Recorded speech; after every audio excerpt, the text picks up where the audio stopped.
Мирные переговоры по Сирии провалились. Договор по уничтожению плутония фактически разорван. США обвиняют Москву во вмешательстве в американские выборы. Россия в ответ проводит массовые учения гражданской обороны. Обстановка напряженная, и российские СМИ подогревают чувство тревоги. Отношения России и США совершили резкий, хотя и ожидаемый поворот. Прогибаться дальше, слушая вранье из Вашингтона, уже не имеет смысла. У России серьезный список претензий. В российско-американских отношениях наступил коренной перелом. Не стоит ли мир на пороге новой войны?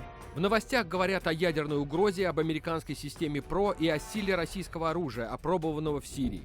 На крупнейших телеканалах итоговые выпуски посвящены противостоянию с США. Зрители уверяют, американцы нарушают договоры, ведут пропаганду и готовятся к войне. Американцы нарушают российско-американские соглашения по ядерным силам. Американские спецслужбы собирают компромат на русских, активно используя интернет. Вспышки ненависти по отношению к России. Западная пропагандистская машина. Есть люди в Вашингтоне, которые хотят войны, настоящей войны. Зрителю говорят, американцы готовы на все, лишь бы сохранить ускользающее влияние в мире. Причина агрессивной политики США в осознании Вашингтоном потери своего всемогущества. Чего стоят все эти американские заклинания о собственном доминировании и лидерстве?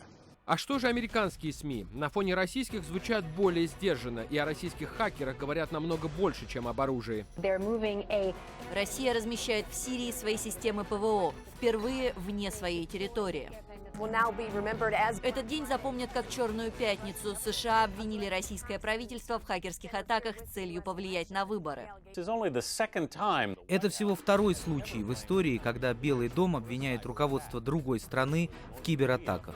Американский зритель обострение отношений между странами видит совсем не так, как россиянин. Ему никто не говорит об изменении миропорядка. Если речь и заходит о новой войне, то только о кибер. Не то что возможность открытого противостояния, но и даже холодной войны отметается. Это новая холодная война?